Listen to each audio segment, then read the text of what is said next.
Hi మామ సిరై. విక్రమ్ ప్రభు గారు హీరోగా యాక్ట్ చేసిన ఈ మూవీ తమిళ్లో థియేట్రికల్‌గా బ్లాక్ బస్టర్ హిట్ అయ్యి, ఇప్పుడు జీ5 ఓటీటీలో తెలుగులో కూడా స్ట్రీమ్ అవుతుంది మామ. ఇప్పుడే చూసాను. చూసాక నాకేమనిపించిందంటే చాలా నచ్చింది మామ. ఇంతకన్నా పెద్ద పదం ఉంటే అది కూడా చెప్పేవాడిని. అంత నచ్చింది సినిమా.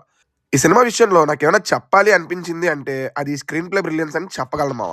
బేసిక్‌గా ఒక కథ చెప్పాలి అనే ఆలోచన నుంచి ఒక సినిమా పుడుతుంది. తర్వాత ఆ కథను చెప్పే ప్రాసెస్‌లో క్యారెక్టర్స్ డిజైన్ చేసి, ఆ క్యారెక్టర్స్ చుట్టూ కథను నడిపిస్తూ మన ముందుకు తీసుకొస్తారు. ఈ ప్రాసెస్‌లో మెయిన్ లీడ్ మీద ఫోకస్ ఉండేలా వాళ్ళ ద్వారా డైరెక్టర్ ఏం చెప్పాలనుకుంటున్నాడో అది చెప్పే ప్రయత్నం చేస్తాడు.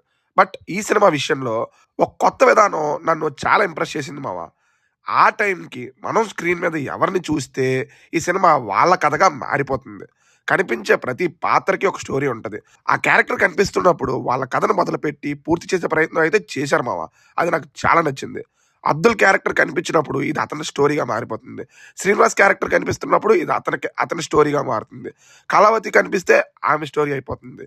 ఇలా వీటన్నిటిని కలుపుతూ సినిమాగా చేసే ప్రాసెస్‌లో రాసే స్క్రీన్ ప్లే నాకు చాలా నచ్చింది మావ. అలానే పోలీస్ డిపార్ట్‌మెంట్ గురించి, అందులో ఎస్కార్ట్‌కి వెళ్ళే పోలీసుల గురించి, వాళ్ళ లైఫ్‌లో జరిగే విషయాల గురించి, వాళ్ళకు వచ్చే ప్రాబ్లమ్స్ గురించి, వాళ్ళ కష్టాల గురించి, అన్నిటి గురించి వివరించిన విధానం నాకు చాలా నచ్చింది మావ. సినిమా స్టార్ట్ అయిన ఫస్ట్ సీన్‌తోనే నన్ను ఒక మంచి సినిమా చూడబోతున్నాను అనే ఫీలింగ్ నాలో క్రియేట్ చేశారు మావ. ఇంకా చెప్పాలి అంటే నేను సగం సినిమా పూర్తయ్యాక వేరే ప్లే రన్ అవుతుందేమో అనుకున్నాను.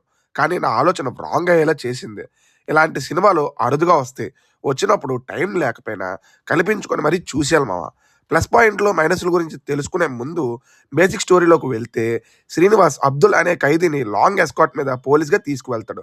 ఆ ప్రాసెస్‌లో శ్రీనివాస్‌కి తెలిసిన విషయాలేంటి, అబ్దుల్ అసలు ఖైదీగా ఎందుకున్నాడు అనేది మనం సినిమా చూసి తెలుసుకోవాలి.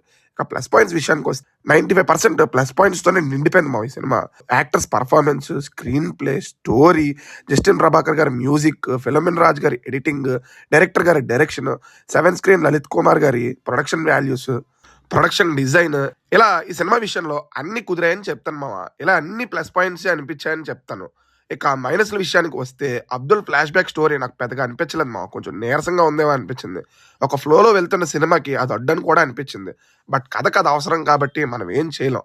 అదే మెయిన్ ప్లాట్ కాబట్టి. ఇక నాకైతే పిచ్చి పిచ్చిగా సాటిస్ఫై చేసింది మావ. పెద్దగా మైనస్ పాయింట్లు అంటే ఇంక అనిపించలేదు అది తప్ప. నచ్చింది సినిమా. ఓవరాల్‌గా సినిమా పరిస్థితి ఏంటి అంటే అర్జెంట్‌గా సినిమా చూసేయమని చెప్తాను. నా రిఫరెన్స్ లిస్ట్‌లో ఈ మూవీ ఉంటదా అంటే తప్పకుండా ఉంటదని చెప్తాను మావ. నెక్స్ట్ ఇంకో మంచి రివ్యూతో మళ్ళీ కలుద్దాం. బాయ్.